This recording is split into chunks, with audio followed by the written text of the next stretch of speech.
Bueno, pues vamos a continuar con el turno de conferencias, en este caso, como os decía, barreras y oportunidades para emprender o generar valor en el deporte.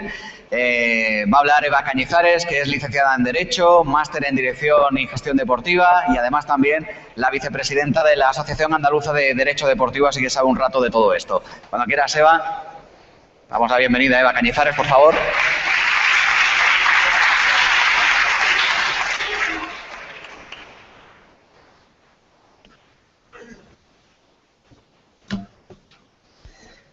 Hola, buenas tardes a todos. Bueno, pues como acaban de decir, yo soy abogado, me dedico a la gestión deportiva y al derecho deportivo. Entonces, Enrique me ha encargado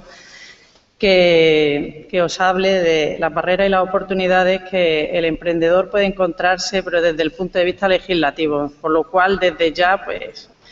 pido un poco de disculpas porque no va a ir en la línea de las charlas que estáis teniendo hasta ahora, tan apasionante. Esta va a ser un poquito más ladrillo, pero voy a intentar hacerlo un poquito más ameno, ¿no?, de lo que se puede esperar de una conferencia jurídica. Esto es un poco, ¿no?, como cuando nos preguntan, tengo una noticia buena y una mala, ¿cuál quieres primera? Y normalmente pues siempre decimos la mala, ¿no?, para quedarnos siempre con el gustillo que te deja una noticia positiva. Pues esto igual, barreras y oportunidades. Voy a empezar hablando por las barreras para quedarnos un poco con la idea de las oportunidades, que es lo que venimos a escuchar, ¿no?, de que hay siempre alguna oportunidad y sobre todo en el sector que a nosotros nos ocupa, que es el del deporte. Entiendo que hay muchísimos obstáculos, ¿no?, que se anteponen entre lo que es el ciudadano y su sueño o su ilusión por iniciar un negocio.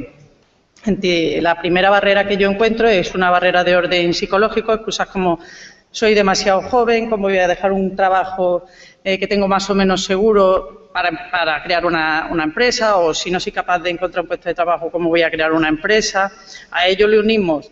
una cierta tendencia que tenemos los españoles al miedo al fracaso, a asumir ciertos riesgos, con lo cual nos encontramos con una tensión entre las ganas de iniciar una actividad por la necesidad que tenemos de esos ingresos y el miedo psicológico a fracasar y a asumir ciertos riesgos. Otro obstáculo que nos encontramos también es la falta de recursos o financiación. Hoy en día es uno de los obstáculos que primero nos encontramos. Muchos tenemos una buena idea, pero ¿cómo hacer para que esa idea salga para adelante, ¿no?, si no tenemos los recursos necesarios? Es que muchas veces incluso es que ni siquiera sabemos lo que nos cuesta no solo crear la empresa, sino también mantenerla. Una tercera barrera que nos podemos encontrar es la demanda real. La demanda está actualmente muy contraída, todos lo sabemos, y entonces es muy difícil encontrar oportunidades en muchos sectores. Gracias a Dios, el sector del deporte, por lo menos desde mi experiencia, es uno de los que está sufriendo menos la crisis, que también la está sufriendo, pero en menor medida. Lo que sí que es verdad que ya hay unas empresas establecidas con una fuerte competencia entre ellas, cada vez más agresiva porque es la supervivencia y las ganas de seguir creciendo, con lo cual para el que se inicia de nuevo pues se encuentra con esa barrera, ¿no?, porque parte ya sin esas ventajas competitivas de posicionamiento en el mercado. Otra barrera que nos encontramos muchas veces es la falta de experiencia laboral, que al emprendedor esto le va a significar un desconocimiento del sector, por lo cual no va a tener nunca una idea clara del negocio que quiere montar, por lo cual ya parte también con esa cierta desventaja. Y por último, la cualidad más importante, o la barrera más importante, mejor dicho, que es la falta de carácter o de cualidad para ser emprendedor. Y esa es la más importante a mi juicio, porque no es una cualidad que tú puedas adquirir a través del conocimiento o la experiencia, sino que naces con ella, ¿no? No todo el mundo sirve para ser empresario o emprendedor. Esta es una de las asignaturas pendientes del sistema educativo español, a mi juicio, porque ni en los colegios, ni en los institutos, ni en la universidad se nos orienta un poco en esta materia, y debería de orientársenos un poco en la materia del emprendimiento. Y por si fuera poco, pues a esto le unimos que las pocas acciones o iniciativas públicas en formación que nos encontramos, pues lo que fomentan es en muchas ocasiones la cultura de la subvención, y además distan mucho de enseñar lo que realmente, los problemas reales que presenta la creación de empresas. Lo primero que tenemos que tener en cuenta para cuando hablamos de emprendimiento es que entendemos por emprendedor, ¿no? O sea, el emprendedor es aquel que sabe aprovechar o explotar una oportunidad de negocio y la transforma en una actividad empresarial. Por lo cual, el primer paso para emprender es saber ver las oportunidades y aprovecharlas. Y siempre vamos a encontrar una oportunidad donde veamos una necesidad insatisfecha, eso está claro. Entonces, entrando un poco ya en la materia que a mí me ocupa, ¿no? Que es qué iniciativas legislativas encontramos que puedan suponer una barrera o que puedan suponer una oportunidad para el emprendedor a la hora de iniciar su actividad, su actividad económica. Bueno, pues a partir de 2008, como se inicia esta crisis tan grave que estamos padeciendo, en la que desde entonces se han destruido pues casi 2 millones de empresas, surgen una serie de iniciativas legislativas orientadas a paliar en algún momento, ¿no? Y en alguna medida esta crisis, y orientadas también un poco a que perdamos el miedo al emprendimiento. La primera iniciativa legislativa surge pues hace 2 años, ayer se cumplió 2 años de su vigencia, que es la tan polémica reforma laboral. Y en lo que a nosotros nos respecta, nos ocupa, que es el tema de emprendimiento, la medida más importante que se toma en esta reforma laboral es el que se llama el contrato indefinido de apoyo a los emprendedores. Se supone que es una medida que facilita al emprendedor la contratación, al emprendedor y a las pymes, la contratación de trabajadores con una serie de deducciones y de bonificaciones fiscales, ¿no? Entonces, en las deducciones nos encontramos que si contratamos a personas que estén en situación de desempleo, independientemente de la edad, podremos deducirnos hasta el 50% de la prestación por desempleo que ese trabajador haya estado cobrando hasta ese momento por un periodo de 1 año. Y es más, el propio trabajador también va a poder cobrar junto con su salario, si así lo quiere, que entiendo que lo querrán todos, el 25% de esa prestación por desempleo que venía cobrando por el mismo periodo de 1 año. Aparte, si la empresa contrata a su primer trabajador, que sea una persona en desempleo y que sea menor de 30 años, también se puede beneficiar de una deducción en su cuenta fiscal de hasta 3.000 euros. Con lo cual, por lo pronto nos encontramos ya una serie de deducciones fiscales interesantes para todo el que inicia una actividad empresarial, siempre y cuando se den los condicionantes que establece la reforma laboral. En cuanto a las bonificaciones fiscales, también nos vamos a encontrar bonificaciones en la cuota a la Seguridad Social de hasta 3.600 euros si contratamos de manera indefinida a jóvenes entre 16 y 30 años por un periodo de 3 años. Igual si contratamos a mayores desempleados, mayores de 45 años, siempre y cuando lleven más de 12 meses desempleados en los últimos 18 meses.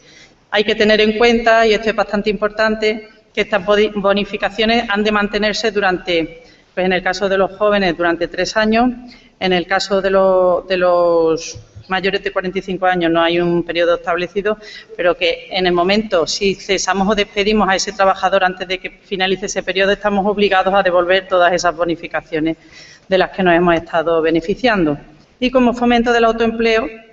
también se posibilita que todo el que esté cobrando la prestación por desempleo pueda capitalizar esa prestación, cobrar el 100% de la prestación en un solo pago, siempre y cuando sean jóvenes menores de 30 años, en el caso de las mujeres, menores de 35 años, inicien su actividad como trabajadores autónomos. Hasta ahora estaba en torno al 80%, desde que se inicia y entra en vigor la reforma laboral se puede capitalizar el 100% de esa prestación. Fundamentalmente, en lo que a nosotros nos compete, la reforma laboral, esas son las oportunidades que nos ofrece al emprendedor para poder iniciar nuestra actividad económica. Otra ley que surge, que entra en vigor en septiembre del año pasado, es la Ley de Apoyo al Emprendedor, que todos habremos escuchado. Aquí sí que se adoptan muchas más medidas para fomentar el autoempleo.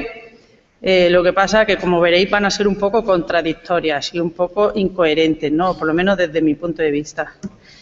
Una de las medidas que se adopta es la tarifa plana de 50 euros para los autónomos, siempre y cuando, es durante 6 meses solamente y, bueno, al igual que en el otro caso, siempre que sean hombres menores de 30 años o mujeres menores de 35. Aquí hay una cosa bastante curiosa, porque si este emprendedor que se va a bonificar, esa tarifa plana supone un 80% de bonificación sobre la cuota que hay para el autónomo. Pero si este emprendedor que se va a bonificar de ese 80% contrata a alguien por el régimen general, es decir, por cuenta ajena, ese 80% pasa a ser de un 50%, con lo cual lo que te encuentras es que se está penalizando la contratación de trabajadores por cuenta ajena, ¿no? No tiene sentido. Y otra cosa que también es muy interesante, y sobre todo en el sector deporte sí que lo utilizamos mucho, es contratar en un solo día a un número determinado de trabajadores. Nosotros cuando organizamos un evento o cualquier tipo de actividad que requiera que sea en un solo día o en un par de días, pero que requiera un número extra de trabajadores, pues hacemos una contratación pues a lo mejor de 10, 15 monitores para hacer posible la realización de ese evento. Bueno, pues bien, el autónomo que contrate a más de 10 trabajadores en un solo día, la cuota del año siguiente la tiene incrementada en un 20%, con lo cual ya sabemos todos que no podemos contratar a más de 9 por día, porque si no, también es otra penalización incomprensible que se pone, ¿no?, a lo que es la contratación de personal por cuenta ajena. Incluso hay otro dato también bastante curioso, si hay también deducciones o bonificaciones en la cuota de autónomos, dependiendo de la población en la que te ubiques, ¿no?, en la que ubiques tu actividad económica. Dependiendo del número de habitantes, te puedes bonificar hasta un 30% la cuota autónomo. Bien, pues en el supuesto de que ese autónomo que tiene bonificada la cuota por este motivo, por el número de habitantes de su municipio, en el momento que contrate a 2 o más trabajadores, esa reducción de hasta un 30% se queda en un 10%, con lo cual volvemos a penalizar otra vez la creación de empleo.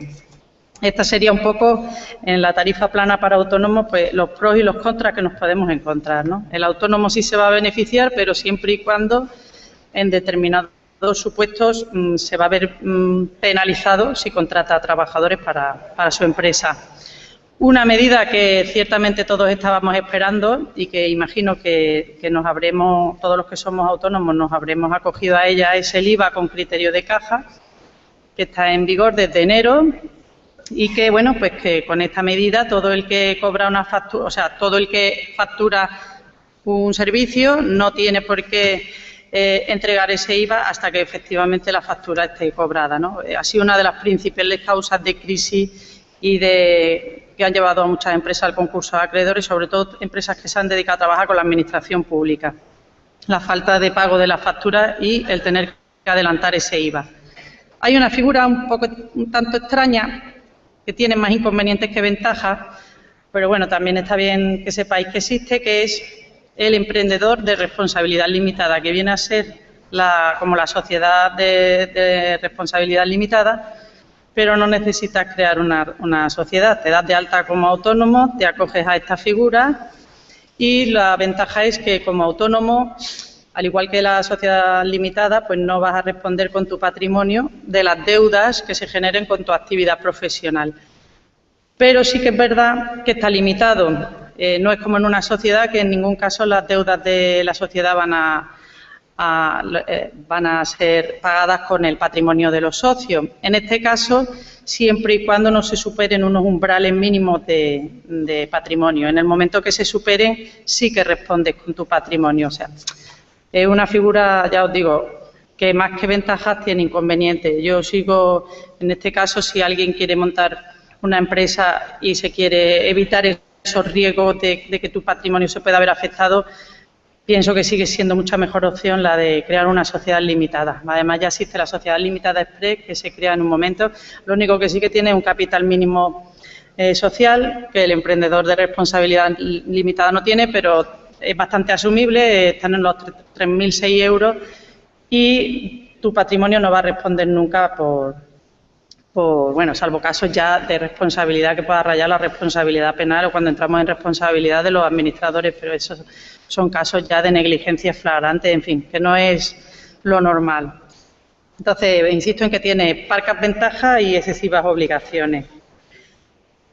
Se crea lo que se llama la segunda oportunidad del emprendedor, es decir, que no solamente nos vamos a beneficiar de estos beneficios cuando sea la primera vez que iniciemos la actividad empresarial, sino que, aunque la primera vez pues fracasemos, si llegamos a un acuerdo extrajudicial con los acreedores y volvemos a iniciar la actividad empresarial, podemos volver a beneficiarnos de todo esto que establece la Ley de Emprendedores. Una ventaja para los extranjeros que quieran iniciarse en España, el visado para emprendedores, que lo que hace es facilitarle el acceso y la permanencia en nuestro país, básicamente. Enlazando un poco con la sociedad de responsabilidad limitada, se crea una especie de subtipo de esta sociedad, que es la sociedad limitada de formación sucesiva, que lo que hace es que no necesitas tener ese capital social mínimo. Tiene una serie de ventajas, porque sí que es verdad que el emprendedor que no dispone de ese patrimonio o de ese capital puede iniciar la actividad con la sociedad limitada de formación. Nunca puede ser de capital social cero, pero no establece el mínimo. Y bueno, sí que tiene unas obligaciones especiales. No me voy a poner aquí a hablar de las reservas legales y eso, porque muchos no sabrían a lo mejor ni lo que es. Pero bueno, que por lo menos sepáis que existe esta sociedad limitada que es de más fácil acceso que la normal. Y después hay incentivos fiscales para la creación de empresas de nueva creación. Esto sí que nos interesa a nosotros, porque es un poco ahora hay muchísimos incentivos fiscales al patrocinio, y lo que se busca es que los clubes, entidades deportivas o empresas, realmente en general esto es para cualquier tipo de empresa, yo lo traslado aquí al sector deporte porque es lo que a nosotros nos interesa, pero lo que se busca es que que gente que quiera crear una empresa, que tenga negocio, que se beneficie fiscalmente a personas que tengan dinero y que inviertan en esa empresa para favorecer así la creación de empresas. Hay bonificaciones también para autónomos con discapacidad, para autónomos en pluriactividad, es decir, que se dediquen a varias cosas diferentes. Lo único que ninguna de estas bonificaciones son acumulativas. Cuando escoges una, solo te puedes beneficiar de esa y, por ejemplo, no podrías beneficiarte con la de la tarifa plana. Y, por último, lo que es la integración de ventanillas únicas en los puntos de atención al emprendedor, que viene a ser pues un portal de Internet en el que se va a intentar que toda la tramitación que va a necesitar el emprendedor se haga de forma no presencial, se haga de forma telemática, que, bueno, si realmente funciona va a ser algo muy útil, porque donde más tiempo se pierde cuando creas una empresa es en la burocracia y en las diferentes administraciones que tienes que tocar para sacarla adelante. Por último, lo que es la Ley de Emprendedores, aparte de crear estas medidas, también ha modificado ciertos artículos de lo que es el texto refundido de la Ley de Contrato del Sector Público, que también es un nicho que nosotros, los gestores deportivos, ahí hay un nicho de un mercado que muchos desconocemos, en lo que son la colaboración público-privada con la administración pública, en lo que son las concesiones administrativas. Si es de obra y gestión, pues hay que pensar que la administración te cede un terreno, que siempre es muchísimo más barato que el alquiler de ese propio terreno. Partimos ya con esa ventaja. Sí que es verdad que construyes y al final la gestionas durante un tiempo y eso revierte a la administración. Pero siempre es muchísimo más barato que tener que buscar un suelo, y sobre todo los suelos que te proporciona la administración están siempre en los mejores sitios de las ciudades. Y ya si hablamos del contrato de gestión, ya ahí las ventajas son pues prácticamente todas, el 100%, porque es que encima te dan la instalación construida, tú la gestionas, asumes un riesgo, pero lógicamente la inversión, que suele ser el hándicap que nos encontramos fundamentalmente, ese problema te lo has quitado prácticamente de en medio, ¿no? Bueno, pues la Ley de Contratos también se ve modificada por la Ley de Emprendedores con la finalidad de que los autónomos y las pequeñas empresas puedan acceder a esos contratos con la Administración, porque hasta ahora se piden unos requisitos tanto de solvencia técnica como de solvencia económica, que son bastante elevados y no todas las empresas pueden optar.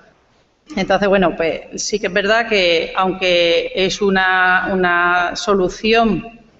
lo que es presentarte a los concursos e intentar ganar un contrato con la administración pública, es una solución bastante más económica muchas veces que iniciar esa misma actividad por tu cuenta, ¿no?, en lo que es el sector privado puro y duro.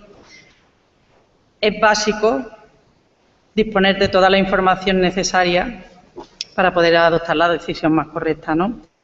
Hay que leer muy bien los pliegos, porque los pliegos, la verdad que adolecen, no me refiero aquí en Andalucía, en general, los pliegos de la Administración suelen hacerse por lo que es el pliego de administrativas, ya sabéis todos que es el contrato en sí de lo que va a ser la futura concesión, y después está el técnico. Entonces, es fundamental que esos pliegos los hagan las personas que realmente saben, y en muchos, sobre todo en los municipios más pequeños, pues no lo hace personal especializado, y después nos encontramos con concesiones que son con una amplitud en el tiempo muy larga, nos pueden durar hasta 40 o 50 años, y que esos pliegos son el condicional clausulado de ese futuro contrato, con lo cual es muy importante para la Administración hacer unos pliegos en condiciones, pero es muy importante también para el licitador estudiarse bien las condiciones, porque después, si esa concesión no sale como todos teníamos previsto, para el concesionario es un problema, porque asume una inversión y a lo mejor ve peligrar el retorno de esa inversión y lo pierde, pero para la Administración no digamos tener que encargarse de la gestión de un centro deportivo, en la mayoría de los casos ni disponen de capacidad técnica ni de económica para llevarlo a cabo. Entonces, una vez dicho esto, la ley de contratos, como digo, lo que es el texto refundido, se ha visto modificado. Sí que es verdad que la ley de emprendedores ha perdido aquí una oportunidad de incidir más y de modificar más cuestiones que hubieran sido muchísimo más accesibles después. Este tipo de contratación para el autónomo y las pymes ha pasado un poquito por encima. Bueno, os voy a comentar una serie de cuestiones, de artículos que ha modificado, que entiendo que son bastante importantes, y dentro de lo que cabe, dentro de lo poco que ha supuesto la modificación en lo que es la contratación pública, pues algo es algo, ¿no?